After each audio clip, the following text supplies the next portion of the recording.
नीति राजनीति कार्यक्रम में आपका स्वागत है। और नीति राजनीति में आज हमारे साथ है peoples party of India democratic के नेशनल प्रेसिडेंट बी.डी. बोरकर साहब। वैसे बोरकर साहब का जो पूर्व इतिहास रहा है, बामसेफ के पूर्व अध्यक्ष भी रहे हैं और बहुजनवादी राजनीति में और बहुजनवादी सामाजिक नीति के जो भी कार्यक्रम चलते रहे, उन कार्यक्रमों में एक बड़ी बेहतर भूमिका उनकी रही है।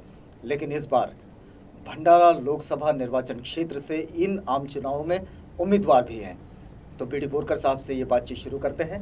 नीति राजनीति का ये सेगमेंट है। बोरकर साहब, आपका स्वागत। Thank you. बात यहाँ से शुरू करते हैं कि क्या वो नीति बनाई है कि भंडारा लोकसभा बोरकर साहब के नाम हो जाए? बिल्कुल, ये भंडारा की सीट हम जीतने जाने वाले हैं। कैसे?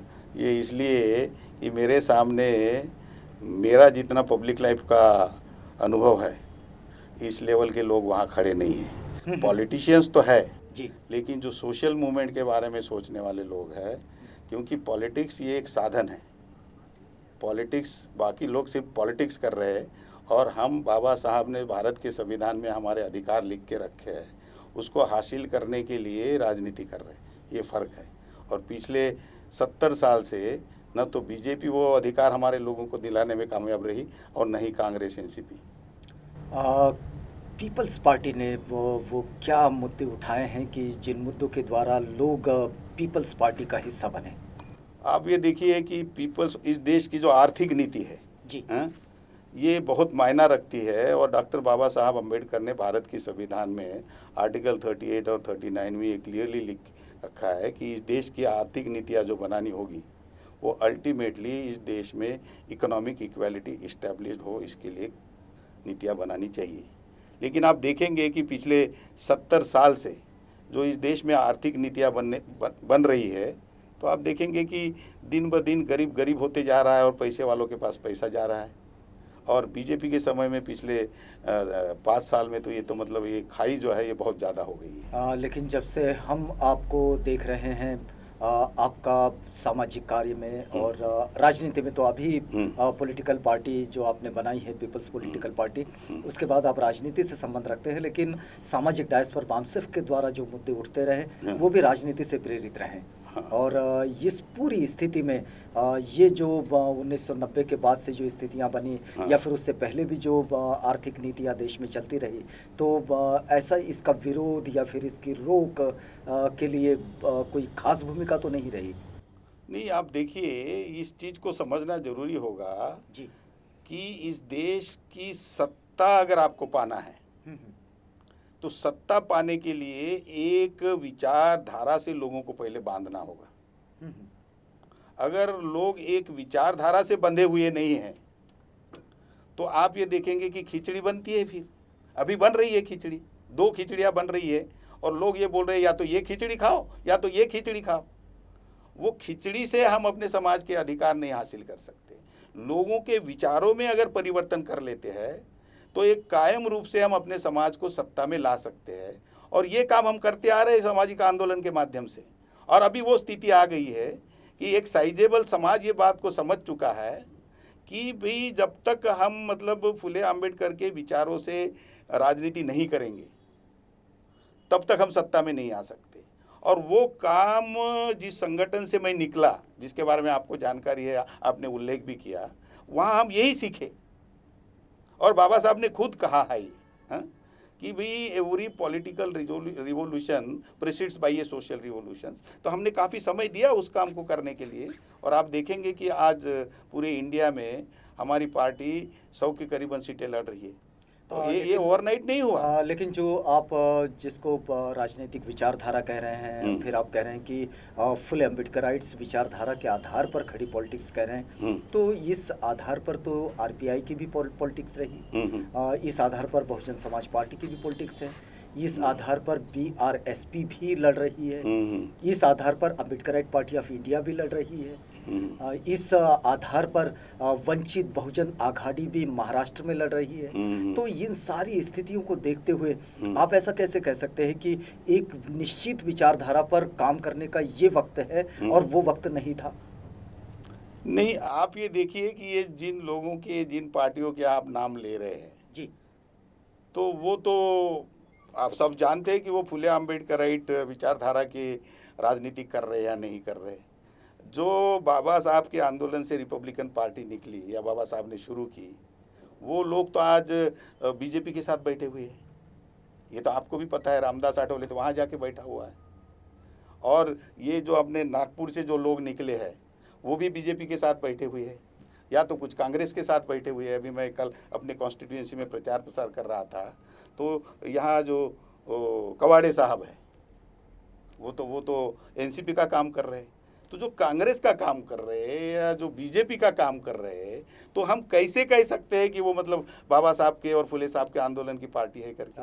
बीएसपी का, बीआरएसपी का या फिर वंचित बहुजन अघाड़ी का, इनका तो बीजेपी या कांग्रेस के साथ कोई अलायंस नहीं है। नहीं, मैं ये बता दूं कि जो बीएसपी है, बीएसपी बनाते वक्त हम थे उसमें। हम बिल्कुल आप रहे होंगे, नहीं, हम रहे, हमने ही बनाया। लेकिन जिस ऑब्जेक्टिव के लिए वो बनाई गई और 1585 की लड़ाई की बात हमने वहां कही, तो आज वो 15 वाले उसमें मतलब शामिल है, और शामिल नहीं है सिर्फ तो वो प्रोमिनेंट पोजीशन में वहां है। तो लड़ाई किससे कर रहे वो? तो पीपल्स पार्टी इससे अलहिदा है? बिल्कुल अलहिदा है, क्लियर डिमार्केशन है। हमारा तो मामला ये है कि लड़ाई तब लड़ी जा सकती है जब there is a direct line of demarcation between the opponents. Demarcation होना चाहिए, दुश्मन आइडेंटिफाइड होना चाहिए। जब तक दुश्मन आपका आइडेंटिफाइड नहीं है, आप दुश्मन के ऊपर वार नहीं कर सकते। तो जो घोलमोल कर रहे हैं वो लोग बाबा साहब के और फुले साहब का आंदोलन का तो ऐसे माना जाए कि आप सर्वसमावेशक नहीं है? नहीं, ये आप गलत कह रहे हैं। आप देखिए, जब बाबा साहब ने शेड्यूल कास्ट फेडरेशन निकाला और उसका मैनिफेस्टो लिखा 1952 में, तो उनसे ये कहा गया था कि भाई देखो, आप तो शेड्यूल कास्ट की पार्टी हो। तो बाबा साहब ने उसका जवाब दिया है कि हम शेड्यूल कास्ट को संगठित कर रहे हैं, इसका मतलब जो दूसरा वर्ग है उनके हित की रक्षा नहीं करेंगे, ऐसा नहीं है। तो हम अपने समाज को संगठित कर रहे हैं, लेकिन समाज के हर तबके का हम ख्याल रखेंगे और उस अनुपात में रखेंगे जिस अनुपात में उनको मिलना चाहिए। आपको क्या लगता है कि इस तरह से इतने डिवाइडेशन और वोटों का इतना पोलराइजेशन, इस स्थिति में आप पीपल्स पार्टी को कैसे स्टैंड करेंगे? ये तो जो वोटों का डिवाइडेशन वगैरह का मेरा इसमें एग्जैक्टली अपोजिट व्यू है, मैं बता रहा हूँ। क्योंकि ये बोला जाता है कि भी हमारे समाज के वोट डिवाइड हो जाएंगे। तो हमारे समाज के डिवाइड हो जाएंगे, तो जब डिवाइड नहीं हो रहे थे तो कितने चुन के आए पार्लियामेंट में? बाबा साहब जाने के बाद या 57 के बाद, 1957 के बाद, तो अगर हमको 2 लाख लोग वोट मिल जाते इकट्ठा रह के, तब भी नहीं आते। तो अगर 10 बन जाते, तो मेरा तो ये मानना है कि जितने ज़्यादा है उतने लड़ो, क्योंकि जब जितने ज़्यादा है उतने लड़ेंगे तो तब तो ये होगा ना कि जहाँ मिस्टर फुले है और वहाँ बोरकर नहीं है, तो फुले फिर हमारे जो वोट्स जो ब्राह्मणवादी पार्टियों के पास गए हैं, तो उधर तो फुले निकाल लेगा वहाँ से 1%, और जहाँ बोरकर है वहाँ फुले नहीं है तो वहाँ बोरकर 1% निकाल लेगा। और ऐसी अगर 10 पार्टियाँ हैं तो 10% वोट वहाँ से हम निकाल लेंगे। तो आज जो 6% वोट या 6.5% वोट पिछले 2014 में मिला है सबको मिल के, जब हम नहीं थे, तो अगर 1% वोट भी हमारा जो उधर कांग्रेस और बीजेपी में गया है वो अगर ये निकाल लेते अपने अपने एरिया में, तो हमारा तो 16% हो जाएगा। तो हमारी हार है या जीत? मैं थोड़ा सा अलग तरीके से समझने की कोशिश करूं तो ये 6% अगर 10% भी बन जाए तब भी आप नहीं जीतते, और ये 6% बना रहे तब भी आप नहीं जीतते, तो आप नहीं जीतने के लिए इलेक्शन लड़ते? नहीं, मेरा पहला ऑब्जेक्टिव है, हमारी पार्टी का पहला ऑब्जेक्टिव है कि हमारे समाज के वोट जो दुश्मनों के कैंप में है उनको वापस लाओ। That is my first objective. और मेरा सेकंड ऑब्जेक्टिव है कि जब लड़ाई लड़ रहे तो कोई लड़ाई हारने के लिए नहीं लड़ते। इसको समझ लीजिए मिस्टर फुले, कोई भी लड़ाई हारने के लिए नहीं लड़ी जाती। कोई स्टूडेंट जो है इंजीनियरिंग की परीक्षा देने जाता है तो ये कह के नहीं जाता कि परीक्षा में फेल होने के लिए दे रहा हूँ। तो हम इस परीक्षा में जो उतरे हैं, लड़ने के लिए उतरे और जीतने के लिए उतरे हैं। क्या रणनीति बनाई है 2019 के इस इलेक्शन में लोकसभा की भंडारा सीट पर? आप भंडारा सीट में, मैं वही तो बता रहा हूं कि मेरे equivalent in terms of education, in terms of constitutional understanding and in terms of the problems of the people, जो हमारे समाज की जो समस्या है, महिलाओं की समस्या है, किसानों की समस्या है, आर्थिक समस्या है, हमारे देश के ऊपर इन्होंने इतना कर्जा लेके रखा है कि आज जो बच्चा पैदा होगा ना, उसके ऊपर फॉरेन डेट 30,000 रुपया लेके रखा है। और जब हमारे हाथ में सत्ता आएगी तो ये इन्होंने जो मतलब इतना कर्जा करके रखा है, ये भरते भरते हमारे दम निकल जाएंगे। तो ये लोगों को किसी भी हालत में सत्ता में रहने नहीं देना है। महिलाओं की समस्या है, महिलाओं की समस्या, मुझे किसी ने ये पूछा, आपने नहीं पूछा अभी, मुझे ये किसी ने पूछा कि भाई, जो मैंने बोला कि किसानों के प्रतिनिधि पार्लियामेंट में होने चाहिए, तो किसी ने बोला कि भाई किसानों को तो कुछ समझ नहीं होती। तो मैं बोला किसानों की समस्या के बारे में जो कुर्सी में बैठे रहते हैं उधर, उनको ज़्यादा होती है, किसानों को ज़्यादा होती है। और किसानों की समस्या का हल क्या है वो खुद बता रहे हैं। हमें क्या क्या देने से मतलब जीडीपी बढ़ेगा, कृषि क्षेत्र में जीडीपी कैसे बढ़ेगा, इसके बारे में जो आम किसान है वो बता सकता है। और वो उधर कुर्सी में बैठे हुए वाले दुनिया भर का काम कर रहे हैं। किसानी में जीडीपी बढ़ नहीं रहा। आज 1% या 2% जीडीपी आ रहा है किसान की एग्रीकल्चर सेक्टर से। तो वैसे ही महिलाओं की समस्या कौन समझ सकता है? कैसे आइडेंटिफाई करते हैं आप भंडारा लोकसभा की सारी समस्याओं को? भंडारा लोकसभा में सबसे बड़ी समस्या है किसानों की। भंडारा में ओवरऑल समस्या है एजुकेशन की। भंडारा में सबसे ज़्यादा समस्या है यूथ और उनकी एम्प्लॉयमेंट की। अगर मैं अभी घूमा, लेकिन अमूमन ये सारी समस्याएं तो देश में भी हैं। हाँ, तो देश की समस्या से क्या भंडारा अलग है क्या?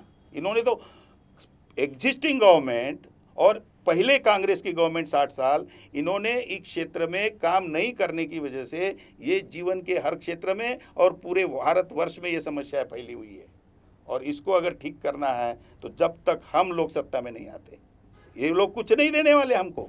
क्या क्या क्या क्या पॉलिसी आपके साथ बनाए रखे हैं आपने कि यदि ऐसा होता है तो इन पॉलिसीज के साथ इन समस्याओं से निपटा जा हम जीवन के हर क्षेत्र में नेशनलाइजेशन करने वाले हैं। एजुकेशन का नेशनलाइजेशन करेंगे, एग्रीकल्चर सेक्टर में नेशनलाइजेशन करेंगे, और महिलाओं को हम सबसे ज़्यादा मतलब उनकी 50% अगर महिला है तो ये 33% वाली बात हमारी समझ में नहीं आती। हम उनको 50% रिप्रेजेंटेशन देंगे, जीवन के हर क्षेत्र में देंगे।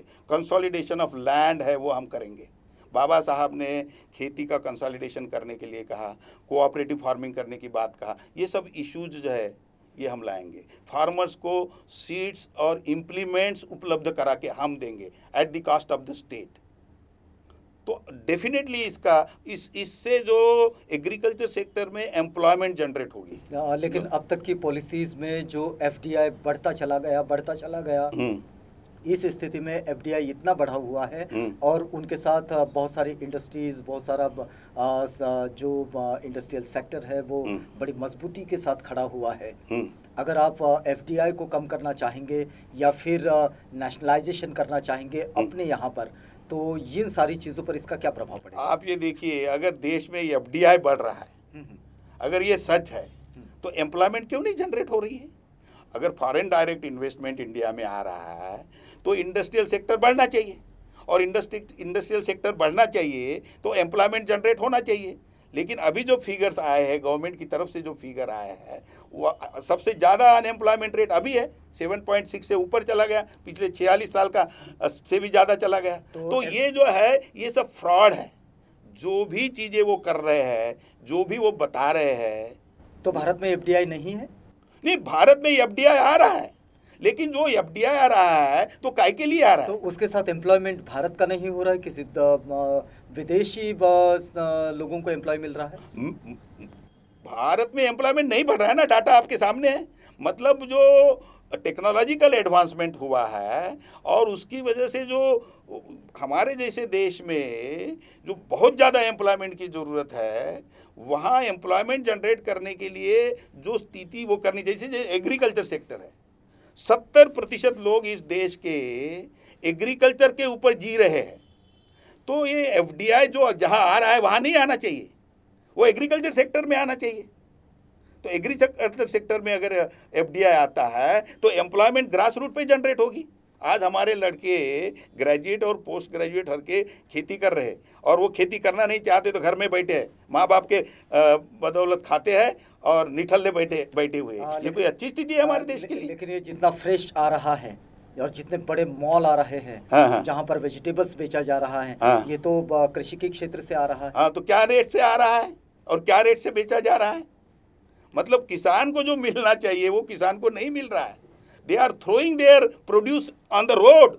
आप देखते हैं, आप भी मेरा ख्याल है फोटो निकालते और जनता को बताते हैं कि वो प्याज फेंक देते हैं लोग, वो टमाटर फेंक देते हैं, क्योंकि उनकी जो लागत है वो उनको नहीं मिल रही, और इसलिए वो फिर सुसाइड्स कर रहे हैं हमारे समाज के लोग। और ये हमारे ही लोग हैं, SC ST OBC के ही लोग हैं। कोई बड़ा किसान जो है वो आत्महत्या नहीं कर रहा है।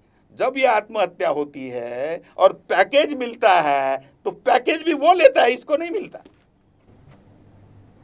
ये स्थिति चल रही है। तो आप इस स्थिति को कैसे बदलेंगे? इस स्थिति को सही आर्थिक नीतियां बना के हम बदल सकते हैं। तो कितनी सीटों पर पीपल्स पॉलिटिकल पार्टी काम कर रही है? हम अभी तक तो 100 सीटों के ऊपर हम लड़ने का तय हो गया है। हमको कैंडिडेट्स मिल गए और हम 150 तक ले जाने की कोशिश कर रहे हैं। कितने स्टेट में? हम ये 12 स्टेट में लड़ रहे हैं। और इसी रणनीति के साथ हाँ। क्या स्थिति बनती है जबकि EVM पर इतने सारे एलिगेशंस जा रहे हैं? हाँ। और अभी 50% पर्चियों के मिलान की बात पर सुप्रीम कोर्ट में याचिका भी दायर है। अभी तक उसका रिजल्ट आया नहीं। आज फिर सुप्रीम कोर्ट ने इसकी सुनवाई को टाल दिया है। आपको क्या लगता है कि क्या EVM ठीक है, नहीं है? उसके एलिगेशंस के साथ आप अपने आप को, मतलब पीपल्स पॉलिटिकल पार्टी को, पीपल्स पार्टी ऑफ इंडिया को आप किस तरह से इस स्थिति में रख पाएंगे? आप ये देखेंगे कि ये तो इलेक्ट्रॉनिक मशीन है, और इलेक्ट्रॉनिक अप्लायंसेस को आप मैनिपुलेट तो कर सकते हैं। आपका टीवी यहाँ से बैठ के शुरू कर सकते हैं, बंद कर सकते हैं, इलेक्ट्रॉनिक इक्विपमेंट्स है। लेकिन आज जो स्थिति है, हमें जो कुछ भी पाना है, जो कॉन्स्टिट्यूशनल मीन्स है उसके माध्यम से ही तो पाना है। हाँ? और कॉन्स्टिट्यूशंस की इंस्टीट्यूशंस के ऊपर जाके अगर हम कुछ सोचते हैं तो अराजकता होगी, और कुछ लोग अराजकता फैलाने में लगे हुए हैं। लेकिन एक दिन आएगा कि क्योंकि डेमोक्रेसी में जो इलेक्टोरल सिस्टम है वो लोगों को चुनना है, और अभी वो मशीन चुन रही है। और अगर कोई लोग मशीन मैनिपुलेट कर रहे हैं तो एक दिन आएगा इस देश की इलेक्टोरल सिस्टम में कि इलेक्शन कमीशंस को जनता की बात माननी होगी, और इलेक्शंस कमीशन जनता की बात जिस दिन मानेगा उस दिन ये स्थिति ठीक हो जाएगी। अभी क्यों नहीं मान रहा है? क्योंकि इलेक्शन कमीशंस को अपना बजट बनाने की व्यवस्था नहीं है कॉन्स्टिट्यूशन में। वो इलेक्शन कमीशन टोटली निर्भर रहता है सरकार के ऊपर, पार्टी इन पावर जो रहती है, और पार्टी इन पावर ये होने नहीं देना चाहती। तो अगर इस चीज को ठीक करना है तो you have to remove the party in power, और हम उसमें लगे हुए हैं। उनको सत्ता से बेदखल करो, सत्ता में आओ और जो चाहती है जनता वो करो, और हम करेंगे वो। एक बात जो हम समझने का प्रयास कर रहे हैं कि भारत में नीतियों के साथ जीने वाले, अपनी विद्वत्ता के साथ जीने वाले ऐसे बहुत सारे लोग हैं, और वो एक बेहतर सोच के साथ राजनीति के इस मैदान में चले भी आते हैं। जैसे कि हम लोग अगर पूर्व इतिहास में देखें तो बाबा साहेब डॉक्टर अम्बेडकर भी राजनीति के इस चुनाव मैदान में रहे, लेकिन इलेक्टोरल पॉलिटिक्स में वो चुन कर नहीं आ सके। और शायद इसको अगर इसका मूल्यांकन किया जाए तो ये उनका जो समुदाय है वो समुदाय के वोट अक्सर पार्टियों को मिलते हैं, ये माना जाता है। और भारत का जो इलेक्टोरल प्रोसेस है, इसमें लोग धर्म के नाम पर, जातियों के नाम पर, अपनी कम्युनिटी के नाम पर इस तरह के वोट डालते हैं, तो एक बेहतर पॉलिसी के साथ जो लोग खड़े होते हैं वो भी अपने आप में अल्पसंख्यक ही रह जाते हैं। वो इसलिए होता है कि आप ये देखेंगे कि इस देश में कास्ट का प्रभाव इतना ज़्यादा लोगों पे ऊपर है कि इलेक्टोरल पॉलिटिक्स में वो कास्ट लाइन के ऊपर डिवाइड हो रहे हैं। तो कास्ट का प्रभाव जब तक हम कम नहीं करेंगे और उनको एक होमोजीनियस मास नहीं बनाएंगे, कास्ट की आइडेंटिटी को ख़त्म करने के लिए काम नहीं करेंगे और अल्टरनेटिव आइडेंटिटी जब तक समाज में पैदा नहीं करेंगे तब तक ये समस्या है। बाबा साहब जैसे धुरंधर लोग क्यों नहीं चुन के आए? इसका मुख्य कारण है कि society is divided on the line of caste, और हम इस सोसाइटी को मूल निवासी आइडेंटिटी के अंतर्गत बांध रहे। तो जब मूल निवासी आइडेंटिटी जब होगी तो साइमल्टेनियसली कास्ट आइडेंटिटी खत्म होगी, और जब साइमल्टेनियसली कास्ट आइडेंटिटी खत्म हो जाएगी तो जो आज कास्ट के दायरे में जो वोटिंग होता है, जिसकी वजह से बड़े बड़े लोग भी नहीं चुन के आते, वो स्थिति बदल जाएगी। तो वो चेंज आ रहा है। क्या आपको लगता है कि ये जो जिस तरह के हमारे यहाँ पॉलिटिकल माइनॉरिटीज़ है, कास्ट माइनॉरिटीज़ है, रिलीजियस माइनॉरिटीज़ है, इन माइनॉरिटीज़ के रिप्रेजेंटेशन के लिए क्या इलेक्टोरल रिफॉर्म की आप ज़रूरत मानते हैं? नहीं, इलेक्टोरल रिफॉर्म की तो ओवरऑल ज़रूरत है, लेकिन सबसे ज़्यादा ज़रूरत ये है कि जो भी रिलीजियस माइनॉरिटीज़ है उनके इंटरेस्ट प्रोटेक्ट करने की रिस्पॉन्सिबिलिटी मेजॉरिटी की है, ऐसा बाबा साहब ने कहा है। और जो मेजॉरिटी रूल है उसके बारे में बाबा साहब ने कहा कि majority rule is by fluke, it is the responsibility of the majority to protect the minorities. लेकिन आज जो सरकार सत्ता में है उसको इतना बड़ा दम्भ है कि आज वो कॉन्स्टिट्यूशनल प्रिंसिपल्स के खिलाफ में जाके माइनॉरिटी को बुचर कर रही है। तो ये कोई अच्छी तो स्थिति है ही नहीं हमारे देश के लिए। लेकिन जब हम इसका मूल निवासी आइडेंटिटी के अंतर्गत संगठित करेंगे तो फिर माइनॉरिटी की जो बात आएगी, तब माइनॉरिटी में वो रहेंगे जो बाहर से इस देश में आए, वो माइनॉरिटी में रहेंगे, क्योंकि बाकी ये सब यहीं के हैं, they are all original inhabitants. वो भिन्न भिन्न धर्मों में गए होंगे, वो क्यों जाते? अगर आपका मकान ठीक है फूले साहब, तो आप दूसरा मकान तो नहीं ना बनाते। तो पहला मकान ठीक नहीं है, इसलिए समय समय पे यही हमारे लोग भिन्न भिन्न धर्मों में गए। We are bringing them together under the मूल निवासी identity and forming a larger majority, and जो लोग बाहर से है they should remain as a miniscule minority, and उनको भी उनका शेयर देंगे। जैसे मैंने पहले कहा, दे शुड गेट, उनके परसेंटेज में उनको मिलना चाहिए। चलिए इस चर्चा को यदि हम समेटना चाहें, हाँ। तो आपसे मैं अंतिम टिप्पणी के रूप में जानना चाहता हूं कि ये जो आम वोटर्स है, हाँ। इन वोटर्स ने peoples party of India democratic को क्यों चुनना चाहिए? इसलिए चुनना चाहिए कि बाबा साहब ने क्लियरली कहा है कि जब तक आप अपने सही प्रतिनिधि पार्लियामेंट में चुनकर नहीं भेजते तब तक आपका कल्याण नहीं हो सकता। और हम ये मानते हैं कि जिस आंदोलन से हम निकले हैं तो वहाँ हम सही लोग पिछले 40 साल से बना रहे, और ये सही लोग अगर पार्लियामेंट में जाते हैं तो उनके कल्याण होगा। और इसलिए अगर वो चाहते हैं कि उनका कल्याण हो तो peoples party of India democratic को चुन के देना चाहिए। हमारा पार्लियामेंट, हमारी संसद जो है वो हमारे विकास का एजेंडा तय करने वाला सबसे बड़ा डायस है, और यहाँ वो लोग जाने चाहिए जो समझदार हैं, शिक्षित हैं और जो कल्याण की बात कर सकते हैं, और उन लोगों के जो हमारी सामाजिक व्यवस्था में मार्जिनलाइज्ड हैं, जिनको हाशिए पर डाल दिया गया है, उन लोगों के जीवन के उत्थान के लिए इसकी बहुत ज़रूरत है।